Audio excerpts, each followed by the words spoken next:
नमस्कार दोस्तों, हिमालय ऑडियो पर एक बार फिर से आपका बहुत बहुत स्वागत है। इस वीडियो से हम स्टार्ट करने जा रहे हैं आपके लिए जो पॉलिटिकल साइंस सब्जेक्ट है उससे रिलेटेड जो भी चैप्टर्स हैं हमारे। पहले तो हमारा फोकस रहेगा बोर्ड एग्जाम पे प्लस सीयूईटी में।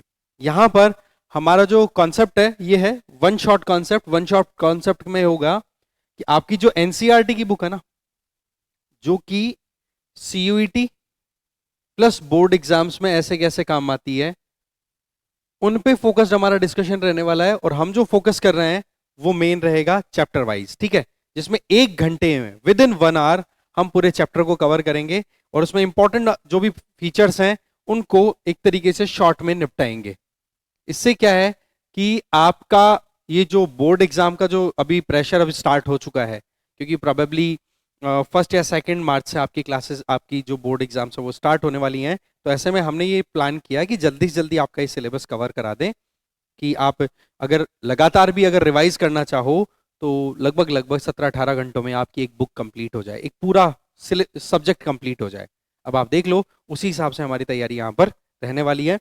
खैर, आज का जो हमारा टॉपिक हमने लिया है वो कंटेम्प्रेरी वर्ल्ड पॉलिटिक्स वाली जो आपकी बुक है उसमें द कोल्ड वॉर एरा, इससे लिया है।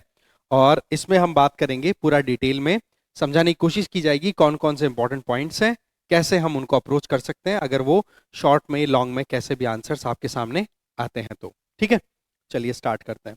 अगर हम बात करें कोल्ड वॉर एरा की, तो इसका एक छोटा सा इवेंट है। वो छोटा तो नहीं था, अपने आप में बहुत बड़ा इंपॉर्टेंट इवेंट रहा, बट यस उस इवेंट से आइडिया लगता है कि कोल्ड वॉर एक्चुअल में था क्या।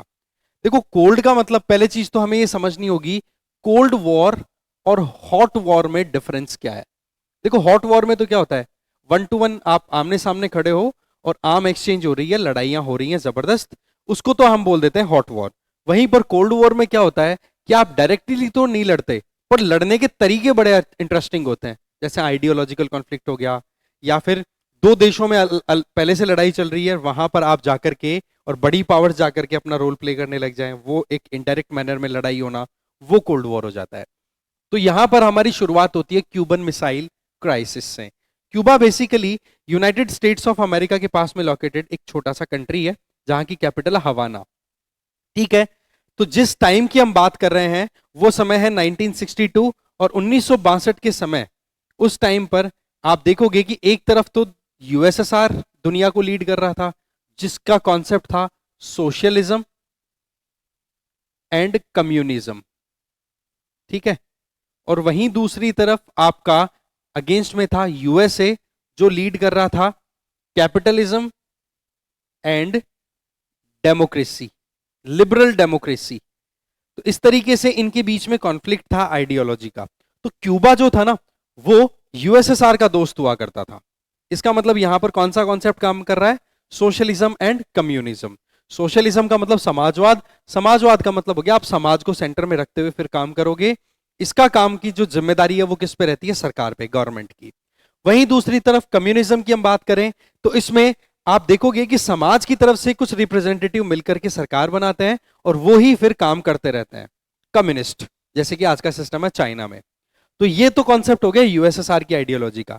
वहीं दूसरी तरफ यूएसए का कैपिटलिज्म, प्राइवेट सेक्टर को प्रमोट करेंगे, पैसे के बारे में सोचेंगे, प्रॉफिट मेकिंग की बात करेंगे। और दूसरा डेमोक्रेसी, जहां पर आप चॉइसेस रखते हो, आपके पास में चॉइस ये रहती है कि आप वोट देकर के किसको इलेक्ट करना चाहते हो, किसको रिजेक्ट करना चाहते हो। ये चॉइसेस आपको यहां नहीं मिलती है सोशलिज्म और कम्युनिज्म में, या आपको लिबरल डेमोक्रेसी में मिलती है। तो इस तरीके से USA, United states of America, जो कि कैपिटलिज्म एंड डेमोक्रेसी पे चल रहा है, और जबकि उसी के पास में एक छोटा सा कंट्री क्यूबा, जो यूएसएसआर का दोस्त है, वो सोशलिज्म और कम्युनिज्म पे चल रहा है।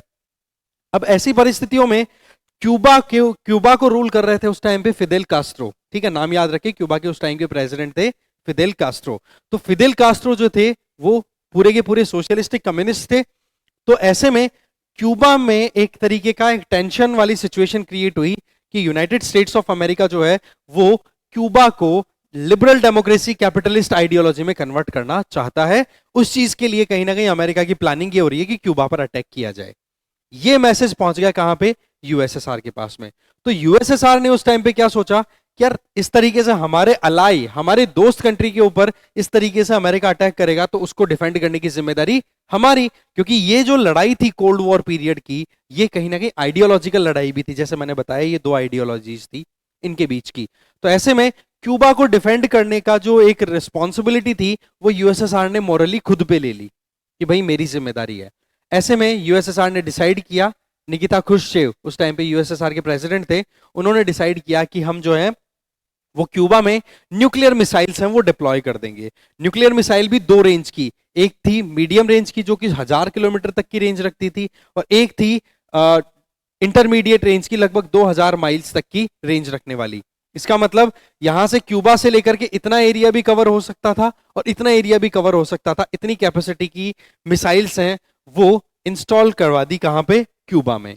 अब आप देखोगे कि जब ये बातचीत होने लगी तो उस तरफ यूएसए में जॉन एफ कैनेडी वो वहां के प्रेसिडेंट थे। जॉन एफ कैनेडी और उनके साथ वालों ने ये डिसाइड किया कि क्यूबा को जो है वो हमें कैसे भी करके नेस्त नाबूद कर देना है, खत्म कर देना है, और ये जो भी इंस्टॉलेशन की ये बात हो रही है इसको हमें रोक देना है, नहीं तो क्यूबा से हमारे ऊपर कभी भी अटैक हो सकता है और हम जो है खत्म हो जाएंगे। तो ऐसे में बोल दिया कि चारों तरफ से शिप से घेर लो और क्यूबा को खत्म कर देना है, और यूएसएसआर की तरफ से जो भी सहायता आ रही है क्यूबा को उसको हमें रोक देना है। इस तरीके से जो टेंशन क्रिएट हो गई, इस टेंशन को ही क्यूबन मिसाइल क्राइसिस बोला गया। इसको क्यूबन मिसाइल क्राइसिस बोला गया, और ये एक छोटा सा इवेंट था जब यूएसए और यूएसएसआर दोनों लड़ाई करने के लिए बिल्कुल आमने सामने होने के कगार पे आ चुके थे, क्योंकि यही दो सुपर पावर उस टाइम पे बची हुई थी। तो यही चीज हम यहां पर देखते हैं। क्यूबा जो कि सोवियत यूनियन का एक अलाई कंट्री था, जिसको डिप्लोमेटिक और फाइनेंशियल असिस्टेंस मिलती थी यूएसएसआर की तरफ से, तो अप्रैल 1961 में यूएसएसआर इस बात को लेकर के बड़ा चिंतित हुआ कि यूनाइटेड स्टेट्स अमेरिका जो है वो क्यूबा में जो कम्युनिस्ट रिजीम जो चल रहा था प्रेसिडेंट फिदेल कैस्ट्रो की अंडर में, उसको उखाड़ फेंकेगा। तो ऐसे में उस टाइम के सोवियत यूनियन के प्रेसिडेंट निकिता खुश्चेव ने यह डिसाइड किया कि वो क्यूबा में न्यूक्लियर मिसाइल्स हैं वो इंस्टॉल कर देंगे। ऐसे में अमेरिका जो था इस बात के बारे में जागरूक हुआ कि यूएसएसआर ये प्लान कर रहा है कि क्यूबा में न्यूक्लियर मिसाइल लगा दी जाए। तो उस टाइम के US president John F Kennedy ने और उनके साथ के जो दूसरे एडवाइजर्स थे उन्होंने ये डिसाइड किया कि हम एक फुल स्केल न्यूक्लियर वॉर के लिए तैयार रहें और क्यूबा को सबसे पहले हमें निपटना पड़ेगा। तो ऐसे में प्लान ये हुआ कि यूएसएसआर की तरफ से जो भी सहायता आ रही है कहां, क्यूबा के लिए, तो उसको हमें रोक देना है, बीच में ही खत्म कर देना है। और इस तरीके से ये टेंशन जो थी गजब की क्रिएट हुई 1962 अप्रैल में, और इस वजह से कहीं ना कहीं एक नर्वसनेस फैल गई पूरी दुनिया में कि बोले 1945 में सेकेंड वर्ल्ड वॉर से अभी खत्म होके निकले ही हैं और अब ये थर्ड वर्ल्ड वॉर कहीं स्टार्ट ना हो जाए, और ये वॉर जो था वो न्यूक्लियर वॉर होने वाला था, तो ज्यादा डर था। तो इस तरीके से इस पॉइंट को बोला गया क्यूबन मिसाइल क्राइसिस, और इस क्राइसिस की वजह से कहीं ना कहीं बहुत ज्यादा टेंशन होने लगी। पर आप देखोगे कि ये जो समय था, इस समय पर क्यूबन मिसाइल क्राइसिस के टाइम पर दोनों देशों ने एक बड़ी समझदारी का निर्णय लिया कि चलो ठीक है लड़ाई अवॉइड करते हैं। लड़ाई नहीं हुई, इसीलिए इसको क्या बोला गया, कोल्ड वॉर का हाईएस्ट पीक पॉइंट बोला गया इसको। ये एक समय था जब वाकई में बिल्कुल आमने सामने हो चुके थे ये न्यूक्लियर पावर्स। अगर ये लड़ाई शुरू हो जाती तो कंट्रोल करना बड़ा मुश्किल हो जाता। तो ये जो कंपटीशन था इनके बीच में, कंपटीशन भी बड़े अलग अलग थे, वेपन को लेकर के, इकोनॉमी को लेकर के, स्पेस को लेकर के कंपटीशन था यूएस और यूएसएसआर के बीच में। टेंशन इस तरीके की क्यूबन मिसाइल क्राइसिस थी, कॉन्फ्रंटेशन, बहुत सारे इश्यूज थे जिनमें आमने सामने खड़े थे, ठीक है, लड़ाई के टाइम पे एक तरफ यूएसए एक तरफ यूएसएसआर, और इसी पर्टिकुलर इवेंट को हमने बोला कोल्ड वॉर, क्योंकि इसमें इन दोनों के बीच में आमने सामने एक बार भी लड़ाई होने की सिनेरियो नहीं आए, बट हाँ तीसरे किसी और कंट्री की वजह से इनडायरेक्ट ये लड़ाई में इन्वॉल्व होने की तैयारियां कर चुके थे, जैसे कि अभी हमने बात की क्यूबा की। ये मैप के थ्रू हमने अच्छे से समझ ही लिया, इसमें ज्यादा कुछ समझाने की जरूरत है नहीं। तो ये तो था क्यूबन मिसाइल क्राइसिस, इंपॉर्टेंट है। अप्रैल 1962 में ये इवेंट हुआ। शुरुआत तो हो चुकी थी अप्रैल 1961 में ही, जब ये देखा गया कि भाई यूएसए जो है फिदेल कास्ट्रो को खत्म करना चाहता है, बट टाइम बीतने के साथ में 1 साल का समय लग गया। फिर अप्रैल 1962 में ये टेंशन क्रिएट हुई। तो क्यूबन मिसाइल क्राइसिस की डेट आपको ध्यान रख लेनी है। कोल्ड वॉर, कोल्ड वॉर जो था वो एक आइडियोलॉजी का लड़ाई था, जो मैं आपको ऑलरेडी बता चुका हूं कि यूएसए लिबरल डेमोक्रेटिक सिस्टम पे चलता था, कैपिटलिज्म को प्रमोट करने वाला कंट्री था। वहीं दूसरी तरफ यूएसएसआर जो है वो सोशलिज्म को प्रमोट करने वाला और कम्युनिज्म को प्रमोट करने वाला कंट्री। इसका मतलब इनके बीच में आइडियोलॉजिकल कॉन्फ्लिक्ट थे। इसका मतलब लड़ाई जो थी वो कहीं ना कहीं बैटल फील्ड में ना होकर के ब्रेन्स में थी। साइकोलॉजिकल बैटल था, एक तरीके से वॉर था। सेकेंड वर्ल्ड वॉर जब खत्म होता है, सेकेंड वर्ल्ड वॉर का पीरियड आप याद रख लेना 1939 से 1945, और फर्स्ट वर्ल्ड वॉर का पीरियड अगर आप देखो तो वो रहता है 1914 टू 18। ठीक है, तो 1945 में जब ये युद्ध खत्म होता है तो उस टाइम पर 1945 का जो सेकेंड वर्ल्ड वॉर खत्म होता है उस टाइम पर दो भागों में डिवाइडेड थी पूरी दुनिया। एक तो थी अलाइड पावर्स, अलाइड पावर को लीड कौन कर रहा था? यूएस, और उसके अलावा सोवियत यूनियन, यूएसएसआर भी। देखो ये बड़ी इंटरेस्टिंग बात है कि सेकेंड वर्ल्ड वॉर में दोनों के दोनों एक ही ग्रुप में थे, यूएस और यूएसएसआर दोनों एक ही ग्रुप में थे। इनके अलावा ब्रिटेन था, फ्रांस था, ये मेजर पावर्स थी अगर हम बात करें अलाइड पावर की। ठीक है, एक ग्रुप तो हो गया ये। दूसरा ग्रुप जो था वो थे एक्सिस पावर्स। एक्सिस पावर्स में 3 कंट्रीज आ गए आपके, एक तो था जर्मनी, एक इटली और एक जापान। ये हो गए आपके एक्सिस पावर्स। ठीक है, इन दो ग्रुप्स में लड़ाई थी, पहला तो आपका अलाइड और दूसरा एक्सिस। ठीक है, एक्सिस में पॉइंट ये है, नाम एक्सिस क्यों दिया गया? तीनों कंट्रीज के बीच में ऐसा नहीं कि साथ मिलके लड़ रहे थे ये, जर्मनी, इटली और जापान, बस चीज एक थी कि हम एक दूसरे के हर्डल नहीं बनेंगे और दुनिया पर राज करेंगे। तो ये जो सोच थी, इसकी वजह से इनका एक सोचने का तरीका मैच कर गया ना, एक ही लाइन के हो गए, इसलिए एक्सेस पावर्स बोल दिया। और इनकी पावर को कंटेन करने के लिए और फिर दूसरी पावर जो हुई इकट्ठी, उनको बोला गया अलाइड पावर्स, जो कि हमने नाम देखे यूएस, यूएसएसआर, ब्रिटेन और फ्रांस। ये इनके बीच में लड़ाई होती है। पर आप देखोगे कि जब सेकेंड वर्ल्ड वॉर खत्म होने वाला होता है तो उस टाइम पर सबसे ज्यादा जो प्रॉब्लम क्रिएट हो रही थी वो हो रही थी लास्ट में जापान की तरफ से। ठीक है, जर्मनी को बहुत हद तक कंटेन कर लिया था, जर्मनी को कंटेन करने में रोल प्ले किया था यूएसएसआर ने। ठीक है, यूएसएसआर ने कंटेन किया था हिटलर को। ठीक है, वहीं दूसरी तरफ आप नोटिस करोगे यूएसए डायरेक्टली इन्वॉल्व अब हो गया लड़ाई में जब जापान ने यूएसए के पर्ल हार्बर पर अटैक कर दिया। पर्ल हार्बर एक इसका नेवल बेस है, ठीक है, हवाईयन आइलैंड वाले एरिया में। मैं आपको बताता हूं कहां पर एग्जैक्टली, थोड़ा सा इधर आ जाइए। Yes, Pearl Harbor. ठीक है, यहां पर जापान ने अटैक कर दिया। जापान यहां पे है ही, ये रहा, जापान ने यहां पर अटैक कर दिया, जबकि यूएसए से सीधी लड़ाई नहीं थी जापान की, पर जापान ने यहां पर क्या था कि भाई कैसे भी करके पूरी दुनिया पे रूल करना है, तो ऐसे में पर्ल हार्बर पर अटैक कर दिया और यूएसए फिर इस चीज को लेकर के सीधा लड़ाई में उतर गया। नतीजा क्या रहा? जापान की 2 इंपॉर्टेंट सिटीज, हिरोशिमा 6 अगस्त, ठीक है, नागासाकी 9 अगस्त 1945 को न्यूक्लियर वेपन्स जो थे वो यूज किए गए, और ये पहली और आखिरी बार न्यूक्लियर वेपन यूज हुए हैं अभी तक। ठीक है, इन दोनों सिटीज पे अटैक कर दिया यूएसए ने। अल्टीमेटली ये जो सेकेंड वर्ल्ड वॉर था वो हो गया खत्म, जापान ने कर दिया सरेंडर, और यहीं से शुरुआत हो गई आपके कोल्ड वॉर की। कैसे हुई वो समझें। यूएसए ने अटैक कर दिया जापान पे, यूएसए ने अटैक कर दिया जापान पे, रिटेलिएट कर दिया यूएसए ने न्यूक्लियर वेपन से अटैक करके। तो इसमें एक तो देखो जापान को सरेंडर करवाना था, वो तो एक टारगेट था ही, जापान को सरेंडर करवाना, पर वहीं दूसरी तरफ यूएसए की तरफ से एक काम ये भी था कि एक यूएसएसआर को मैसेज दिया जाए, यूएसएसआर को एक मैसेज दिया जाए। और वो मैसेज क्या था कि भैया दुनिया में एक नई सुपर पावर आ गई है, और उसका नाम क्या है? नई सुपर पावर आ गई है जिसका नाम क्या है? यूएसए।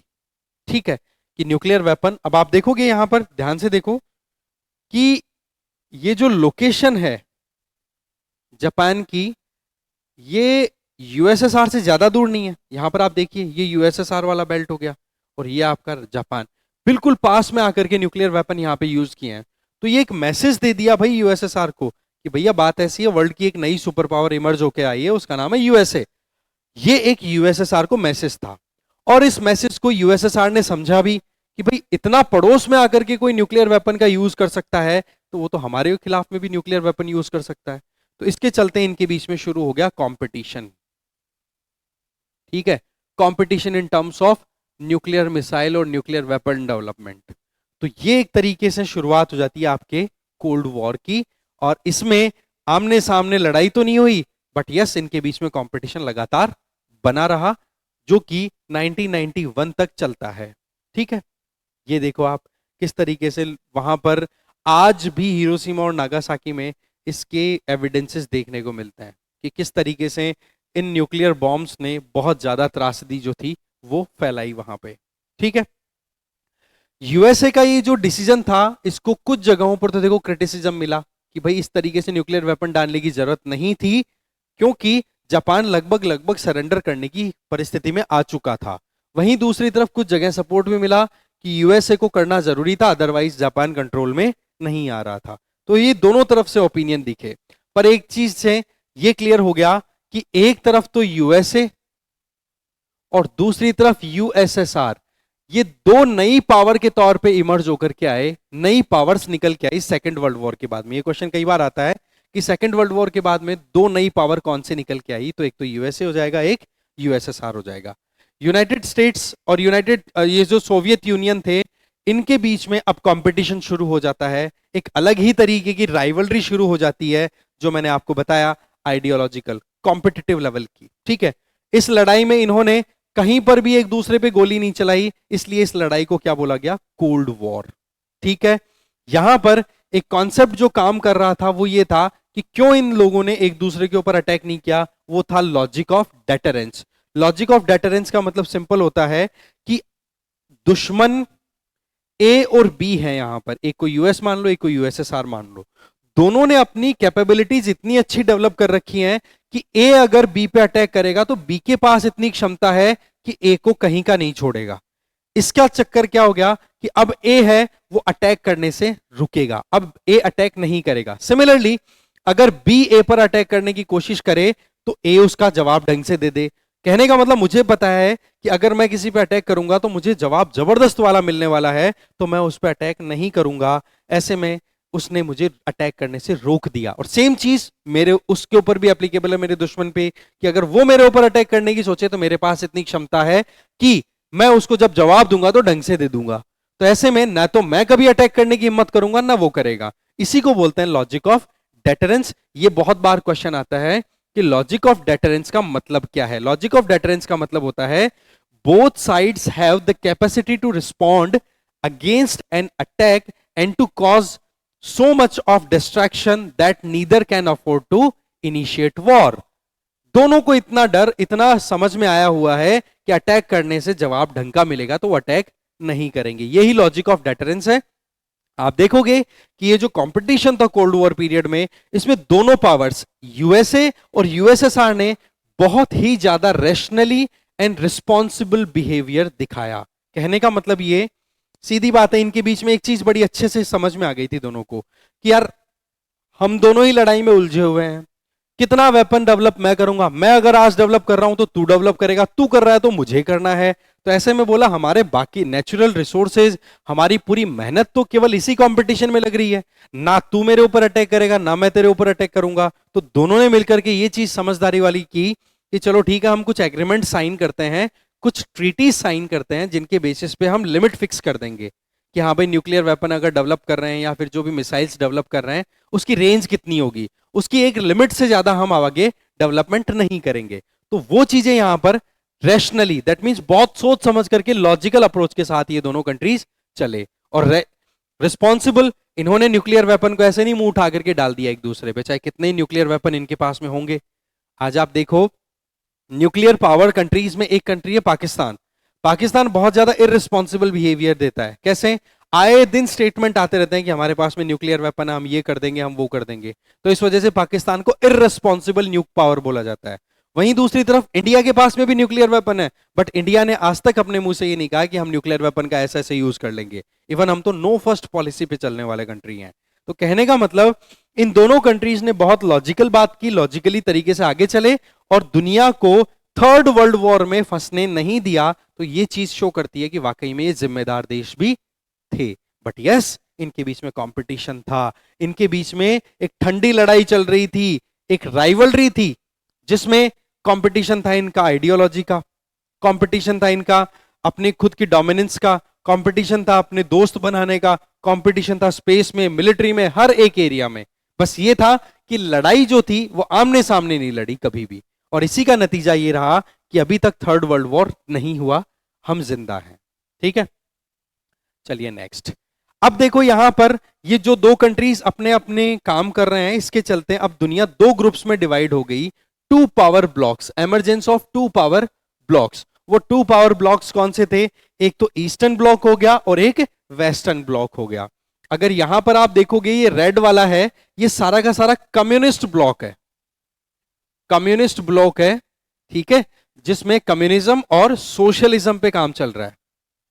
सोशलिज्म के लिए आप एक चीज समझ सकते हो कि सारा काम सरकारी है, प्राइवेट सेक्टर ज्यादा नहीं है।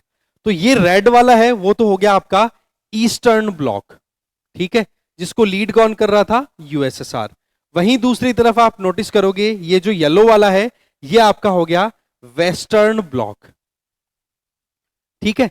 इस वेस्टर्न ब्लॉक को लीड कौन कर रहा था? यूएसए। और यहां पर जो आइडिया था वो था डेमोक्रेसी प्लस कैपिटलिज्म। इसका मतलब प्राइवेट सेक्टर काम कर रहा है और साथ में डेमोक्रेसी। यहां पर कम्युनिज्म, कम्युनिज्म का मतलब ये हो गया कि कहीं पर भी सरकार के अंदर आपके पास चॉइस नहीं है, कम्युनिस्ट पार्टी ही रूल करेगी। इस तरीके से दुनिया दो भागों में विभाजित हो गई। ये जो ग्रीन कलर देख रहे हो ये नॉन अलाइनमेंट मूवमेंट है, बताऊंगा आगे क्या है ये। और ये जो कलर है ग्रे वाला, ये न्यूट्रल कंट्रीज है जिन्होंने डिसाइड किया कि भाई हमें कोई लेन देन नहीं है आपके कोल्ड वॉर से। यहां देखो स्वीडन भी है, वो भी न्यूट्रल था, ये हो गया।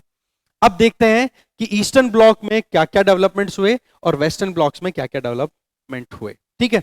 तो देखो दोनों तो पावर्स ने अपनी तरफ से अपने पावर ऑफ इन्फ्लुएंस को बढ़ाने की कोशिश की। उसका तरीका क्या था कि छोटे बड़े जो दूसरे देश हैं उनके साथ में अपना ग्रुप बनाना। तो ऐसे में छोटे देश क्यों आएंगे? अब देखो सीधी बात है, इनको भी कुछ फायदा है, बड़े कंट्रीज को, यूएसए जैसे कंट्रीज को भी फायदा है और यूएसएसआर को भी फायदा है। तो इन्होंने क्या करना शुरू किया, अपने ग्रुप में बाकी कंट्रीज को लिया। जैसे यहां पर आप देख सकते हो Poland, east Germany, Czechoslovakia, Hungary, Romania, Bulgaria, ये कंट्रीज वो हैं जिन्होंने यूएसएसआर की आइडियोलॉजी को फॉलो किया और ईस्टर्न ब्लॉक के पार्ट बने। Similarly France, Spain, Portugal, Britain, ठीक है, इसके अलावा वेस्ट जर्मनी, नेदरलैंड्स, इटली, ये वो कंट्रीज हैं जिन्होंने ज्वाइन किया किसको? यूएसए को, और बना लिया अपना खुद का एक ग्रुप। तो ऐसे में इन दोनों के बीच में एक कंपटीशन जबरदस्त चल गया, ठीक है, यूएस और यूएसएसआर के बीच कि किसके कितने दोस्त। अब यहां पर देखो कि छोटे जो देश थे उन्होंने क्यों ज्वाइन किया, क्यों अपने साथ में, क्यों उन्होंने बड़े कंट्रीज को साथ लेना पसंद किया या बड़े कंट्रीज के साथ लगना पसंद किया? इसके पीछे कारण, first the promise of protection. छोटे देश हैं, पड़ोसी देशों के साथ में दुश्मनी चलती रहती है, तो कल को ना अगर कोई दूसरा अटैक करे तो हम बड़े वाले से सपोर्ट ले लेंगे कि यार हमें हथियार चाहिए, हमें बचाओ। तो छोटे देशों को यह फायदा था। दूसरा, उनको हथियारों का फायदा था। तीसरा, इकोनॉमिक एड। बड़ी इकोनॉमीज, यूएस और यूएसएसआर जैसी बड़ी इकोनॉमीज अगर बची हुई हैं तो उनके साथ में दोस्ती करने का फायदा है कि कल को ना अगर कोई इकोनॉमिक क्राइसिस आए तो आप उनसे सहायता ले सको। इसके अलावा आप नेबर्स के अगेंस्ट में अपने आप को स्ट्रांग बना सकते हो। तो छोटे कंट्रीज के लिए क्या बेनिफिट थे, क्यों उन्होंने बड़े कंट्रीज के साथ हाथ मिलाया, उसका कारण था ये। दूसरा, बड़े कंट्रीज ने छोटे कंट्रीज के साथ में क्यों हाथ मिलाया, उसके पीछे क्या कारण बताया जाता है? उसके पीछे कारण बताया जाता है कि उनको कहीं ना कहीं जो बड़े कंट्रीज है उनके पास में सेटल होने में प्रॉब्लम नहीं आई। दुश्मन के पास में वो वहां पे जासूसी कर सकते थे, वो वहां पर हथियार डिप्लॉय कर सकते थे। जैसे अभी हमने क्यूबा का केस देखा ना, कि क्यूबा कहां पर लोकेटेड है? यूएसए के पास में। और यूएसए के पास में क्यूबा है, पर वो किसका दोस्त है? यूएसएसआर का। और वहां पर यूएसएसआर वेपन डेवलप करना चाह रहा है, डिप्लॉय करना चाह रहा है। तो इसके पीछे लॉजिक क्या है? यूएसए को कंटेन करना। इसी तरीके से यूएसए ने भी अपने खुद के छोटे कंट्रीज को दोस्त बना रखा था, जैसे टर्की। टर्की बिल्कुल यूएसएसआर के पास में हुआ करता है, तो वहां पर यूएसए ने अपनी खुद की न्यूक्लियर मिसाइल्स इंस्टॉल कर रखी थी। तो इससे क्या है कि इनको फायदा ये था कि दुश्मन के पास के छोटे देशों में खुद का इंस्टॉलेशन करके रखना और अपने दुश्मन को रोक के रखना। तो ये एक फायदे वाली सिचुएशन दिखी, विन विन सिचुएशन दिखी, और दुनिया बट गई दो पार्ट्स में। एक तरफ वेस्टर्न ब्लॉक।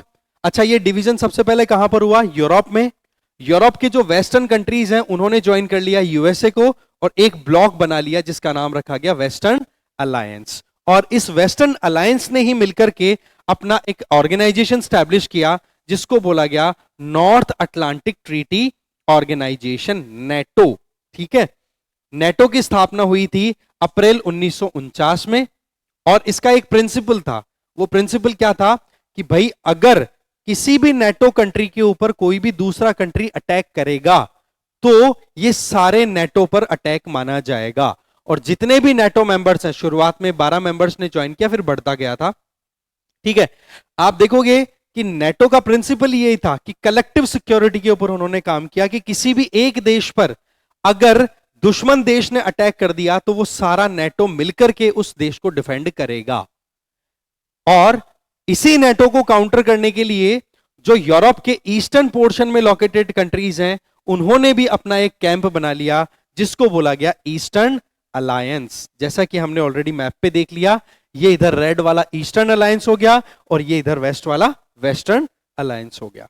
ठीक है, आप देखोगे ये जो ईस्टर्न अलायंस जो क्रिएट हुआ था ये पोलैंड की कैपिटल वॉर्सो में फाइनलाइज हुआ, इसलिए इस ईस्टर्न अलायंस को बोला भी क्या गया? वेस्टर्न अलायंस या वेस्टर्न पैक्ट, वॉर्सो पैक्ट बोला गया इसको। वेस्टर्न नहीं, वॉर्सो पैक्ट, क्योंकि वॉर्सो में ये डॉक्यूमेंट साइन हुआ था। तो इस तरीके से वॉर्सो पैक्ट जो था वो स्टैब्लिश हुआ 1955 में, या आप याद रखोगे 1955। और वॉर्सो पैक्ट का काम क्या हो गया?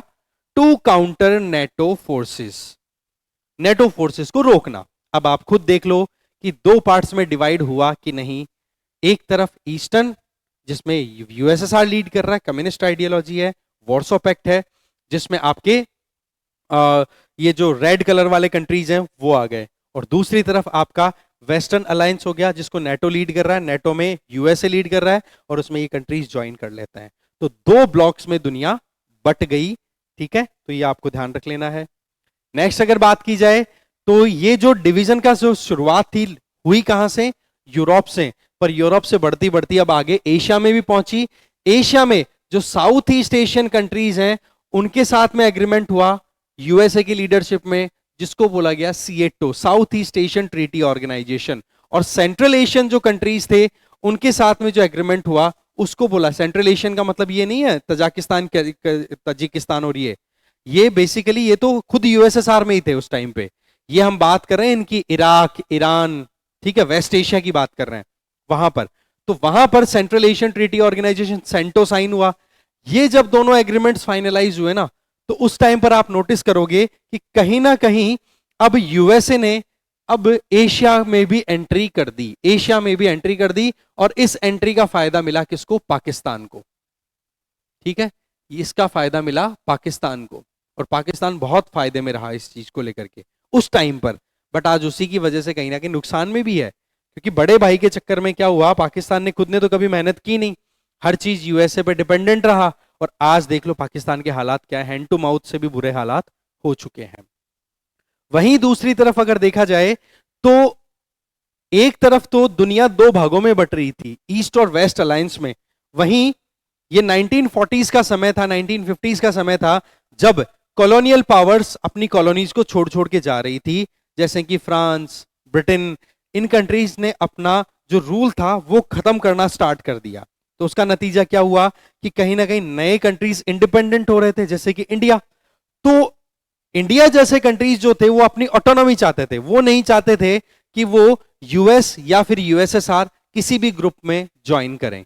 कारण क्या था कि देखो दोस्ती तो दोस्ती पर दुश्मनी साथ में थी, समझना इस बात को, दोस्ती तो दोस्ती पर दुश्मनी साथ में थी। इसका मतलब क्या हुआ कि एक तरफ तो आप बात कर रहे हो कि आपको दोस्ती चाहिए, अगर आप यूएसए को दोस्त बनाते ना, यूएसए के दोस्त बन जाते, तो कहीं ना कहीं वहां पर आपको दूसरी तरफ देखने को क्या मिलता कि यूएसएसआर जो है वो ऑटोमेटिकली आपको गिफ्ट में आपका दुश्मन मिल गया। समझ रहे हैं आप बात को? गिफ्ट में आपको आपका दुश्मन मिल गया। और अगर आप यूएसएसआर के साथ में दोस्ती कर लेते तो यूएसए आपका दुश्मन हो जाता।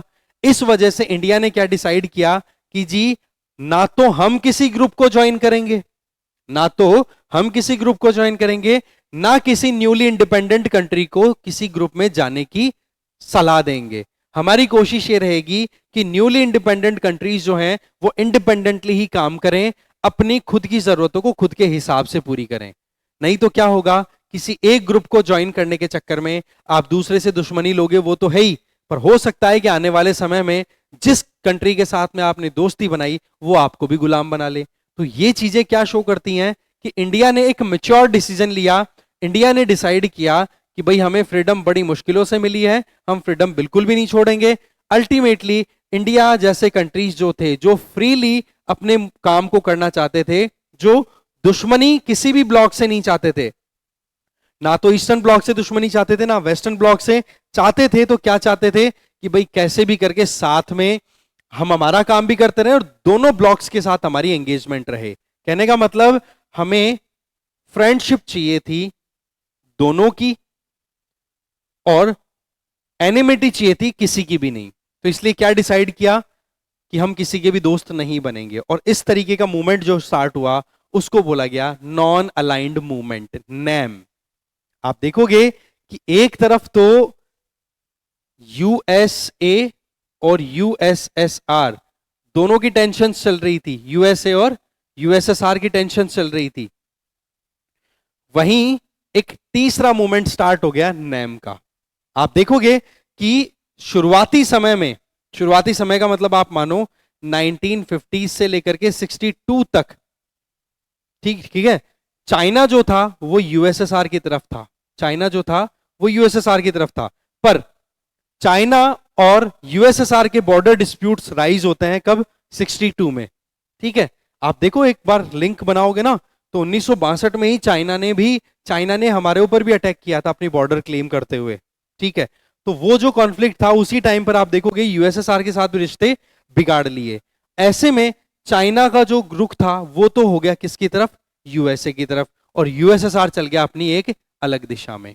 कहने का मतलब चाइना ने अपना ग्रुप जो था वो चेंज कर लिया 1962 के समय के बाद में। ठीक है, उसके बाद में हम चाइना से संबंधित जो हमारा पार्ट है वो हम डिस्कस भी करेंगे कि कब ओपन डोर पॉलिसी अडॉप्ट की थी, कब क्या किया था चाइना ने, वो सारा। बट पॉइंट यहां पर क्या आ रहा है कि एक तरफ नैम स्टार्ट हो गया, चाइना का यूएसएसआर के साथ रिश्ता बिगड़ गया, इस तरीके से ये एक तीसरा ग्रुप तैयार हो गया, एक तरफ वेस्टर्न अलायंस, एक तरफ ईस्टर्न अलायंस, और अब ये नैम और तैयार हो गया। नैम का काम क्या था कि भाई कैसे भी करके आप जो न्यूली इंडिपेंडेंट कंट्रीज हैं उनको दूसरी तरफ जाने नहीं दोगे।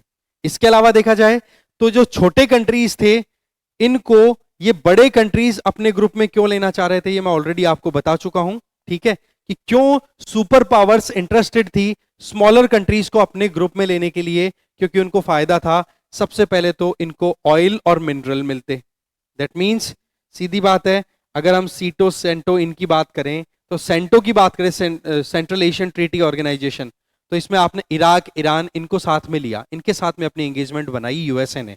तो वो क्या था, ऑयल और मिनरल्स की जरूरत थी। दूसरा, एक दूसरे के ऊपर नजरें गड़ाए रखना, जासूसी करना, जैसे मैंने आपको क्यूबा का एग्जाम्पल दिया, टर्की का एग्जाम्पल दिया। इसके अलावा एक दूसरे के वेपन इंस्टॉल करवा लेना। क्यूबा में किसने इंस्टॉल करने की कोशिश की, यूएसएसआर ने, कि भाई यूएसए को कंटेन करने का सबसे बढ़िया तरीका है। टर्की में किसने इंस्टॉल किया, यूएसए ने, कि भाई कल को ना अगर अटैक करना पड़े यूएसएसआर पे तो वहीं पास की पास से हो जाएगा। तो ये कुछ बेनिफिट्स देखे गए बड़े कंट्रीज के द्वारा कि भाई हम छोटे कंट्रीज को क्यों साथ में लें, और ये चीज हमने देखी। तो 2 पॉइंट्स आपके क्लियर यहां पर एकदम अच्छे से हो जाने चाहिए। नंबर 1 कि छोटे कंट्रीज ने क्यों बड़े कंट्रीज को अपने यहां पर एंट्री दी, ठीक है, क्यों उनके साथ दोस्ती बनाई, तो उसका आंसर हो जाएगा ये, promise of protection, weapon, economic aid against their local rivals, mostly neighbours. और वहीं दूसरा सवाल ये उठता है कि बड़े कंट्रीज ने क्यों छोटे कंट्रीज के साथ में एंगेजमेंट की, उसके पीछे कारण था कि छोटे कंट्रीज के पास में जो ऑयल एंड मिनरल्स थे उनका बेनिफिट उठाना चाहते थे। दूसरा, अपने दुश्मन के ऊपर जासूसी वाली नजर गड़ा के रखना और अपने हथियार वहां पर लगा करके रखना कि पता नहीं कब अटैक करने की जरूरत उन पे पड़ जाए। तो ये था आपके दो ब्लॉक्स के इमरजेंस से रिलेटेड पॉइंट। इससे रिलेटेड छोटा बड़ा कोई भी क्वेश्चन आए आप आराम से हैंडल कर सकते हो, कोई प्रॉब्लम नहीं आएगी। और क्वेश्चन भी हम करेंगे इससे रिलेटेड, ऑलरेडी हम एक पेपर सॉल्व भी कर चुके हैं, आपको पता होगा। नेक्स्ट आता है arenas of cold war. Arenas का मतलब होता है एरिया, कहां कहां पर कोल्ड वॉर के सिम्टम्स देखने को मिले। एक तो आपको पता ही है क्यूबन मिसाइल क्राइसिस का तो बेस्ट एग्जांपल हम ऑलरेडी देख चुके हैं, जहां पर मतलब बहुत ज्यादा टेंशन क्रिएट हो गई। इसके अलावा भी कई ऐसे इंसिडेंट्स हैं जहां पर आप कोल्ड वॉर को देख सकते हो, जैसे कि कोरिया वॉर 1950 से 53, इस तरीके से जो बर्लिन वॉल इशू था 1958-62, और कॉन्गो वॉर जो कि 1960s में हुआ। कोरिया वॉर में तो क्या था, सिंपल सा कि कोरियन पेनिनसुला जो है वो दो पार्ट्स में डिवाइड कर दिया गया फिर लड़ाई में। देखो अभी चलते हैं फिर से मैप पे, यस सॉरी थोड़ा सा जूम आउट कर लेते हैं। यस देखिए आप यहां पे, ये देखो ये है आपका साउथ कोरिया और ये है आपका नॉर्थ कोरिया, ठीक है। तो ये पहले ये जो कोरियन पेनिनसुला ये पूरा का पूरा सिंपल कोरिया हुआ करता था, बट यहां पर भी दो आइडियोलॉजीज का इन्फ्लुएंस था। ऊपर की तरफ नॉर्थ कोरिया है, तो नॉर्थ कोरिया पे देखो यूएसएसआर से बॉर्डर शेयर होती थी, तो यहां पर ज्यादातर जो इन्फ्लुएंस रहा वो किसका रहा, कम्युनिस्ट। वहीं दूसरी तरफ साउथ कोरिया की बात करें, जो रिपब्लिक ऑफ साउथ कोरिया है, उस पे इन्फ्लुएंस रहा यूएसए का, जो कि रिपब्लिक है जहां पर डेमोक्रेसी है, जहां पर कैपिटलिज्म है, उसका इन्फ्लुएंस रहा। तो इसके चलते इन दोनों कंट्रीज में राइवलरी हुई इनडायरेक्टली, इधर यूएसएसआर है इधर यूएसए है, लड़ाई हुई, ठीक है। इसी तरीके से आपके सामने दूसरा एग्जाम्पल क्या आया था, बर्लिन वॉल को लेकर के, उसको हम यहां से अच्छे से समझ सकते हैं इस वाले मैप से। यहां पर आप देखो ये है बर्लिन वॉल का कॉन्सेप्ट, ठीक है, कि आपने जर्मनी को दो पार्ट्स में डिवाइड कर रखा, ईस्ट जर्मनी जो कि कम्युनिस्ट था यूएसएसआर के ग्रुप में, और एक वेस्ट जर्मनी जो कि यूएसए के ग्रुप में था, नेटो का ग्रुप मेंबर, ठीक है। तो इस तरीके से ये भी एक आइडिया था, इसमें भी गजब के कॉन्फ्लिक्ट चले थे। इसी तरीके से कोंगो की बात कर लें तो कोंगो अफ्रीका में लोकेटेड एक कंट्री है, वहां की हम बात करें तो कोंगो की बात करें तो इस सेंट्रल अफ्रीकन रीजन की हम बात करेंगे। 1 सेकंड इसको इरेज कर दूं मैं। तो वहां पर भी इस तरीके के कॉन्फ्लिक्ट्स देखे गए इस वाले एरिया में, ठीक है। कोंगो, यहां पर भी अगेन वही कम्युनिस्ट और डेमोक्रेटिक आइडियाज के बीच में कॉन्फ्लिक्ट, ठीक है। तो ये एरिनास थे कि कहां कहां पर कैसी लड़ाई हुई, ठीक है जी। इसके अलावा पंडित नेहरू जैसे जो लीडर्स थे उन्होंने क्या डिसाइड किया वो मैं आपको ऑलरेडी बता चुका हूं कि भाई बात ऐसी है कि इंडिया का तो ये सोचना था कि न्यूली इंडिपेंडेंट कंट्रीज या कोई भी दुनिया के छोटे बड़े देश हैं उनको ना तो यूएसए की तरफ जाने की जरूरत है ना यूएसएसआर की तरफ जाने की जरूरत है, बजाय इसके वो अपनी रिलेशनशिप इस तरीके से मेंटेन करे कि भाई हम तो दोनों से दोस्ती चाहते हैं, पर हम हमारी ऑटोनॉमी हमारी सॉवरेनिटी इसको कॉम्प्रोमाइज नहीं होने देना चाहते। तो जो कोरिया इशू था ना उसमें हमारी तरफ से हमने मीडिएशन किया, लड़ाई को शांत भी कराया, तब से इंडिया एक इंपॉर्टेंट रोल प्ले करने वाला कंट्री दिखने लग गया था कि भाई इंटरनेशनल लेवल पे इंडिया ने बहुत कुछ प्रोडक्टिव काम किए हैं। इसके अलावा देखा जाए कोंगो क्राइसिस की बात करें तो वहां पर यूनाइटेड नेशन के सेक्रेटरी जनरल थे, उन्होंने अपना रोल प्ले किया। इसके अलावा देखा जाए तो यूएस और यूएसएसआर ने भी मिलकर के जो हमने बात की थी ना rational and responsible behaviour show किया था कोल्ड वॉर के टाइम पे, तो उस टाइम पर इन्होंने क्या न्यूक्लियर वेपन को कंट्रोल करने के लिए कई एग्रीमेंट्स किए, जिनमें एक ट्रीटी थी लिमिटेड टेस्ट बैंड ट्रीटी, इसके अलावा एक ट्रीटी थी आपकी न्यूक्लियर नॉन प्रोलिफरेशन ट्रीटी, और एक थी एंटी बैलिस्टिक मिसाइल ट्रीटी। ये इंपॉर्टेंट ट्रीटीज थी, वो साइन की यूएस और यूएसएसआर ने। कई बार ऐसे क्वेश्चन आ जाते हैं कि भाई यूएस और यूएसएसआर के बीच में हुई कोई 2-3 ट्रीटीज के नाम बताओ जो कि न्यूक्लियर वेपन को कंट्रोल करने से संबंधित थी। तो ये क्या एग्जाम्पल शो करते हैं, ये चीजें हैं कहीं ना कहीं हमें पता पड़ता है कि वाकई में जो न्यूक्लियर वेपन कंट्रोलिंग की बात हुई दोनों कंट्रीज में वो इनको रिस्पॉन्सिबल बनाती है, इनको लॉजिकल थॉट प्रोसेस वाले कंट्रीज बनाती है, ठीक है। तो ये हो गया हमारा एरिनाज ऑफ कोल्ड वॉर, ये चीज हमने देख ली थी। अब आ जाइए, ये जो पूरी दुनिया दो ब्लॉक्स में डिवाइड हो गई थी, ठीक है, western alliance and eastern alliance, तो इसका मतलब दुनिया दो पार्ट्स में डिवाइड हो गई और इसको बोला गया बाइपोलर वर्ल्ड। Bipolar world. ठीक है, बाई का मतलब दो, पोल का मतलब ध्रुव। ठीक है, दो पार्ट्स में डिवाइड हो गए। तो इसके लिए क्या एकदम स्मूथ था या फिर वहां पर भी कुछ चैलेंजेस थे? तो बाइपोलरिटी के लिए क्या चैलेंज था? नैम एक अपने आप में स्ट्रॉन्ग चैलेंज के तौर पे इमर्ज होकर आया, जिसमें newly decolonise, newly freedom gain करने वाले जो कंट्रीज थे, जो कि मेनली अफ्रीका से थे, एशिया से थे, या फिर साउथ अमेरिका से थे। जैसे कि मैं नाम ले लूं आपके मोटे मोटे, तो आप ले सकते हो, इंडिया की बात ले लो। ठीक है, इसके अलावा इंडोनेशिया, इंडोनेशिया, घाना। इंडिया इंडोनेशिया तो आपका चला गया यहाँ पे एशिया में। इसके अलावा आप देख सकते हो घाना, घाना की बात अगर करो तो ये आपके वेस्ट अफ्रीका में लोकेटेड है। इसके अलावा आप देखो, नोटिस करो तो फिर आपका इजिप्ट, वो भी आपका चला गया कहाँ पे? अफ्रीका में। फिर आप देख सकते हो यूगोस्लाविया, वो आपका चला गया कहाँ पे? बात करें eastern Europe, south eastern Europe में। ठीक है, तो इन कंट्रीज ने मिलकर के क्या डिसाइड किया? इन कंट्रीज ने डिसाइड किया कि हमें किसी भी अलायंस में नहीं जाना, हमें हमारी फ्रीडम चाहिए। और फ्रीडम कैसे है? फ्रीडम का मतलब यह है कि हम दोनों से फ्रेंडली रिलेशन मेंटेन करेंगे, USA, NATO, okay, USSR, Warsaw Pact, दोनों के साथ में। अब आप देखो, इन्होंने नेम जो स्टैब्लिश किया था उसकी अगर बात करें तो यहां से एक छोटी सी स्टोरी है। Post second world war period, दुनिया दो पार्ट्स में डिवाइड हो गई। ठीक है, तो ऐसे में कोल्ड वॉर पीरियड में क्या डिसाइड हुआ कि भाई हम जो है वो नॉन अलाइंड रहेंगे, हम किसी के साथ भी एंगेज नहीं करेंगे। पहली बार यूनाइटेड नेशन का 1953 का जो सेशन था उसमें नॉन अलाइनमेंट मूवमेंट या नॉन अलाइनमेंट एक नाम था, वो लिया गया। फिर 1954 में पंचशील एग्रीमेंट फाइनलाइज हुए। पंचशील का मतलब क्या हो गया कि हम किसी भी पड़ोसी के साथ में या किसी भी देश के साथ में हमारे रिलेशनशिप जो है वो कोर्डाइल रखेंगे, दुश्मनी वाले रिश्ते नहीं रखेंगे। फिर 1955 में इंडोनेशिया में बांडुंग कॉन्फ्रेंस होती है। उस कॉन्फ्रेंस में फाइनल किक मिल जाता है कि चलो ठीक है, अब नैम जैसा हमें एक इंस्टीट्यूशन बना लेना चाहिए। और ऐसे बेलेग्रेड में इंडोनेशिया में 1955 में ये पांचों लीडर्स मिलते हैं। अल्टीमेटली नैम स्टैब्लिश हो गया आपका 1955 में। और इसकी फर्स्ट मीटिंग होती है 1961, जो कि यूगोस्लाविया की कैपिटल बेलेग्रेड में ऑर्गेनाइज होती है। आप यहां पर ये पांच इंडिविजुअल्स देखोगे, इनमें फर्स्ट इंडिविजुअल देखें तो आपके पंडित नेहरू जी हैं।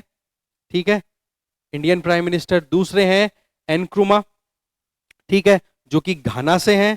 तीसरे आप देख सकते हो यहां पर गमेल अब्दुल नासिर, ठीक है, जो कि इजिप्ट से हैं। चौथे हैं आपके सुकर्णो, जो इंडोनेशिया से हैं। और पांचवे हैं टीटो। ठीक है, टीटो का आप यहां पर देख सकते हो, जोसेफ ब्रॉज टीटो। ठीक है, ये यूगोस्लाविया से थे। आज के टाइम पे यूगोस्लाविया नाम से कोई कंट्री नहीं है, इसके टुकड़े हो चुके हैं।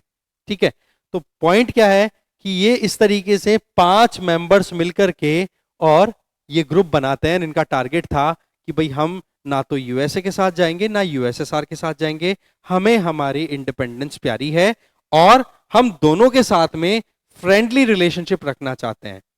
किसी एक के साथ जाने का मतलब दूसरे से दुश्मनी, जो कि इनको पसंद नहीं थी। फिर कुछ लोगों का यह कहना था कि नॉन अलाइनमेंट का मतलब तो आप ना तो एंगेज करोगे, इसका मतलब आइसोलेटेड रहोगे और बिल्कुल न्यूट्रल रहोगे। तो देखो, ये बिल्कुल डिस्कार्डेड पॉइंट है। कैसे डिस्कार्ड कैसे कर सकते हैं? अभी हमने बात की कि कोरिया क्राइसिस जो हुआ 1950s में, क्या इंडिया ने वहां पर मीडिएशन नहीं कराया नॉर्थ कोरिया और साउथ कोरिया में? तो ऐसे में नैम जो था वो ना तो आइसोलेशनिज्म था ना न्यूट्रल था। आइसोलेशनिज्म का मतलब क्या हो गया? दुनिया में कुछ भी हो, दुनिया जाए भाड़ में, हम तो किसी से कोई लेन देन नहीं रखते। पर क्या ऐसा नैम ने किया? नहीं। जहां कहीं भी जरूरत पड़ी नैम ने अपनी एंगेजमेंट शो की, नैम ने अपना जो पार्टिसिपेशन था वो दिया। और दूसरी तरफ जहां कहीं भी एक्टिव पार्टिसिपेशन की जरूरत पड़ी वो भी, जैसे कि नैम की तरफ से, नेहरू जी की तरफ से कई बार ऐसे एफर्ट्स किए गए कि यूएसए और यूएसएसआर जो है वो अपने वेपन को रिड्यूस करें। अपनी जो कंपटीशन का एक चल रहा था कि उनके बीच में मिलिट्री कंपटीशन चल रहा था वेपन डेवलपमेंट करने का, बोलो उसको रोका जाए, उसको रिड्यूस किया जाए। तो इंडिया की तरफ से ये एफर्ट्स किए भी गए थे। ठीक है, तो ये चीज क्या शो करती है कि नैम ना तो आइसोलेशनिज्म के आइडिया पे चल रहा था और ना ही न्यूट्रलिटी। नैम एक्टिव था। ठीक है, फिर आगे देखें तो नैम का एक नया रूप देखने को मिलता है। वो नया रूप क्या है वो समझते हैं। कॉन्सेप्ट आता है आपका, टॉपिक आता है new international economic order. New international economic order, इसमें देखो सिंपल सा ये है कि जब इंडिपेंडेंस का जो सिनेरियो चल रहा था, ठीक है, कोल्ड वॉर पीरियड चल रहा था, तो उस टाइम पर एक बड़ा क्लियर सा स्टेटमेंट क्या था कि जो रिच कंट्रीज थे, अब रिच कौन हुए? Colonial powers.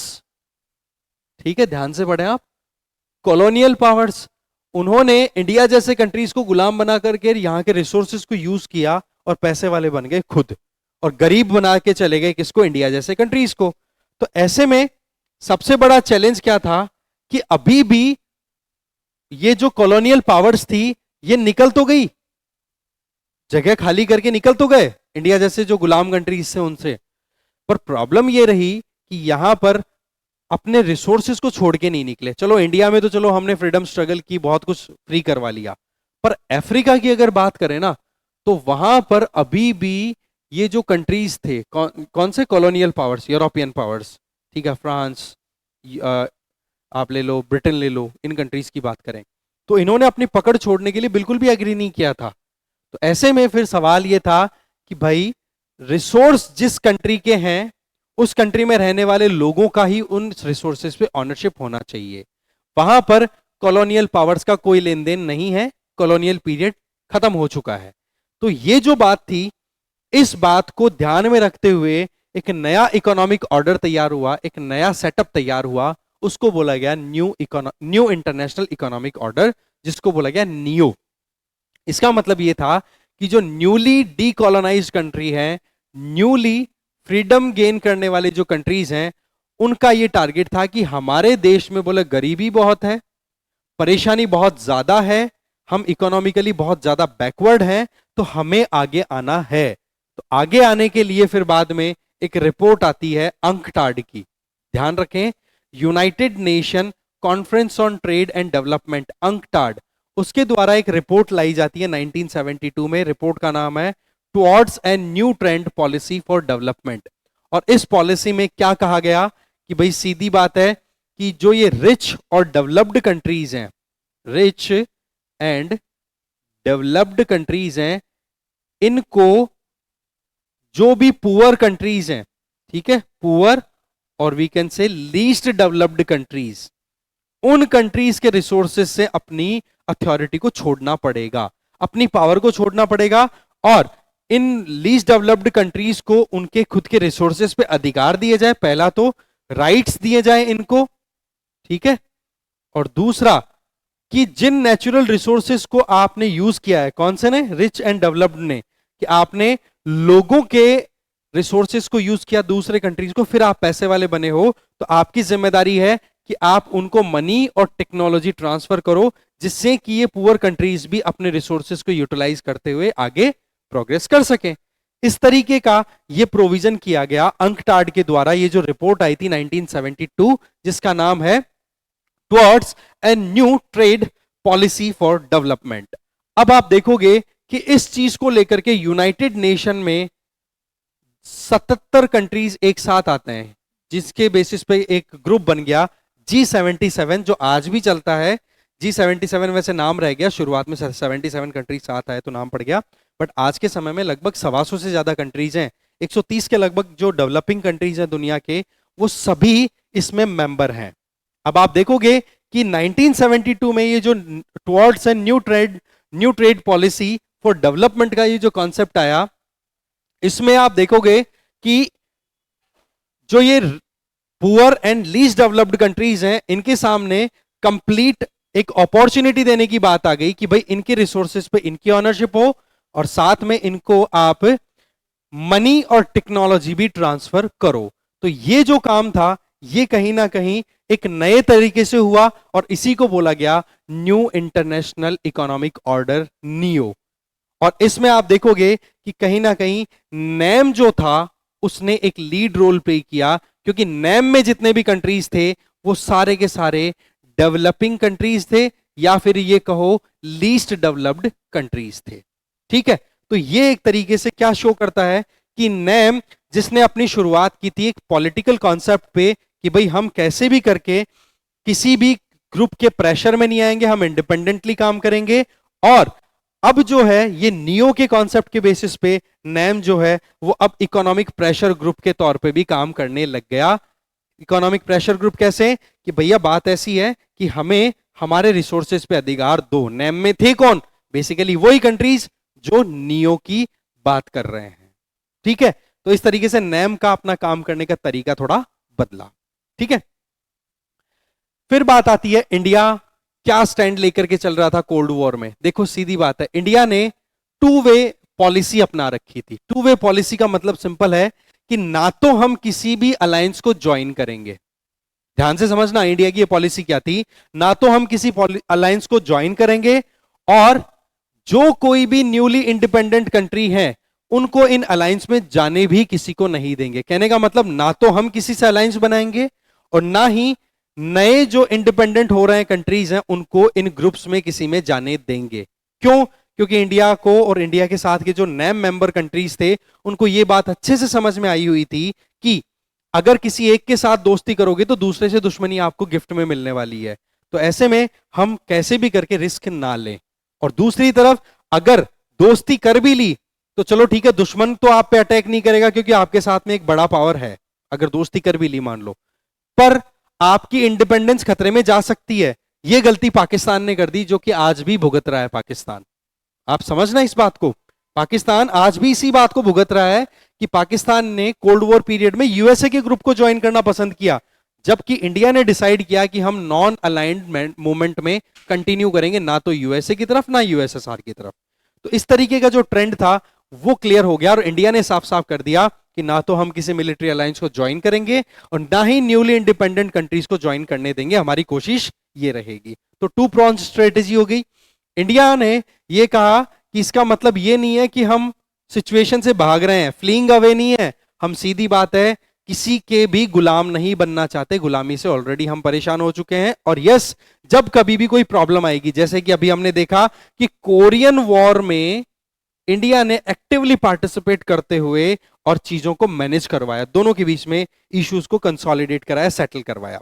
तो नॉन अलाइनमेंट मूवमेंट ने इंडिया को पावर दी इंटरनेशनल डिसीजन लेने में, और इसके अलावा जब कभी भी किसी एक सुपर पावर ने इंडिया पे दबाव बनाया तो दूसरी को यूज किया उसके अगेंस्ट में। जैसे कि 1971 वॉर की बात करें, 1971 वॉर बांग्लादेश लिबरेशन वॉर, उसमें हमें पता था कि पाकिस्तान यूएसए के ग्रुप में है, सेंटो का पार्ट था, ठीक है, सेंट्रल एशियन ट्रीटी ऑर्गेनाइजेशन।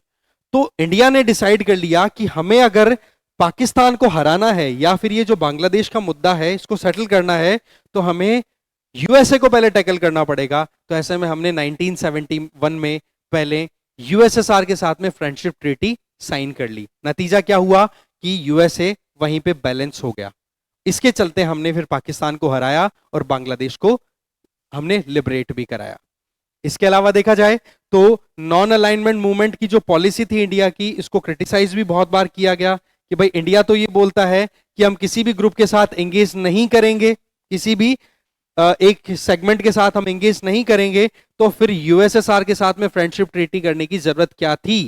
तो इसका आंसर सीधा ये जाता है कि कहीं ना कहीं इंडिया को अपने नेशनल इंटरेस्ट को ध्यान में रख के काम करना होता है, और जब भी आप नेशनल इंटरेस्ट में रह के कोई काम करते हो तो आपको खुद के लोगों से तो प्रेज मिलेगी, बाकी बाहर वाले लोग कहीं ना कहीं आपको क्रिटिसाइज भी करेंगे। तो इंडिया का तो सीधा अप्रोच एकदम क्लियर था, ना तो किसी अलायंस में जाएंगे, ना किसी दूसरे न्यूली इंडिपेंडेंट कंट्री को अलायंस में जाने की एक फ्री स्कोप छोड़ेंगे। हम कोशिश करेंगे कैसे भी करके हमारा एंगेजमेंट इस तरीके से रहे कि बाकी लोग जो हैं न्यूली इंडिपेंडेंट कंट्रीज हैं वो हमारे साथ बने रहें।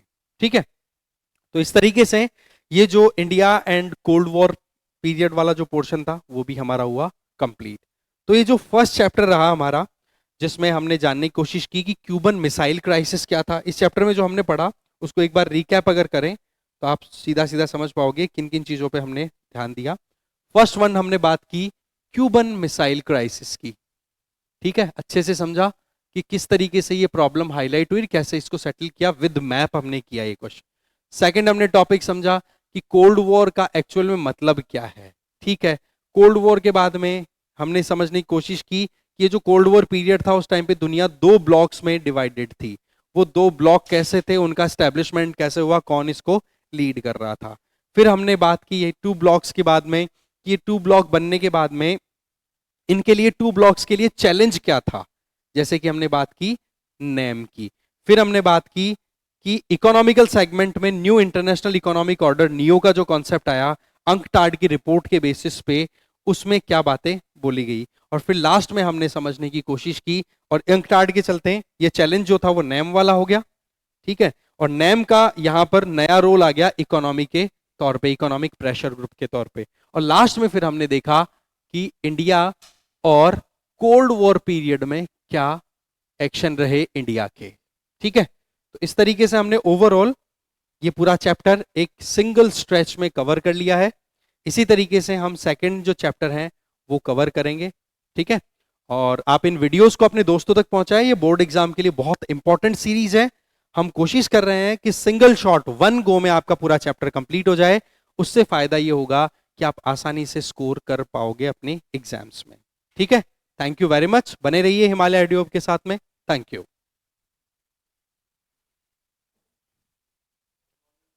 Good morning sir.